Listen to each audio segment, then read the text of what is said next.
ಸಹೃದಯ ಸನ್ಮಿತ್ರರೇ, ಶರಣರ ವಚನಗಳು ಸರಳ ಸುಂದರ, ಜನಸಾಮಾನ್ಯರು ಸರಳವಾಗಿ ಅರ್ಥೈಸಿಕೊಳ್ಳಲು ಸಹಾಯಕವಾಗಿವೆ. ಶಬ್ದಗಳಿಗೆ ಶಬ್ದಾರ್ಥ ಗ್ರಹಿಸಿ ಜ್ಞಾನಾರ್ಜನೆ ಮಾಡಿಕೊಳ್ಳುವುದರ ಜೊತೆಗೆ ಅನುಭವಿಸಿ ಅನುಸರಿಸಿ ಹೃದ್ಗತ ಮಾಡಿಕೊಳ್ಳೋಣ. ಶರಣೆ ಅಕ್ಕ ಮಹಾದೇವಿಯವರ ವಚನ.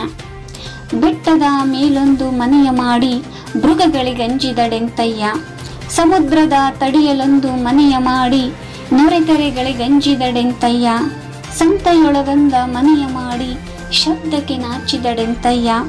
ಚನ್ನಮಲ್ಲಿಕಾರ್ಜುನ ದೇವ ಕೇಳಯ್ಯ, ಲೋಕದೊಳಗೆ ಹುಟ್ಟಿದ ಬಳಿಕ ಸ್ತುತಿ ನಿಂದೆಗಳು ಬಂದರೆ ಮನದಲ್ಲಿ ಕೋಪವ ತಾಳದೆ ಸಮಾಧಾನಿಯಾಗಿರಬೇಕು. ಬೆಟ್ಟದ ತುತ್ತ ತುದಿಯಲ್ಲಿ ಮನೆಯನ್ನ ಕಟ್ಟಿಕೊಂಡ ಮೇಲೆ ಅಲ್ಲಿ ವಾಸ ಮಾಡುತ್ತಿರುವಂತಹ ಕ್ರೂರ ಪ್ರಾಣಿಗಳಿಗೆ ಅಂಜಿದರೆ ಜೀವನ ಮಾಡುವುದು ಕಷ್ಟವಾಗುತ್ತದೆ.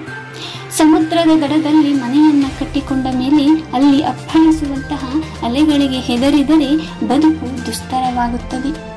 ಜನರು ಹೆಚ್ಚು ವಾಸವಾಗಿರುವಂತಹ ಸ್ಥಳದಲ್ಲಿ ಮನೆಯನ್ನ ಕಟ್ಟಿಕೊಂಡ ಮೇಲೆ ಅಲ್ಲಿ ಉಂಟಾಗುವಂತಹ ಶಬ್ದ ಗಲಾಟೆಗಳಿಗೆ ಬೇಸರಗೊಂಡರೆ ಜೀವನ ನಡೆಸುವುದು ಕಷ್ಟವಾಗುತ್ತದೆ.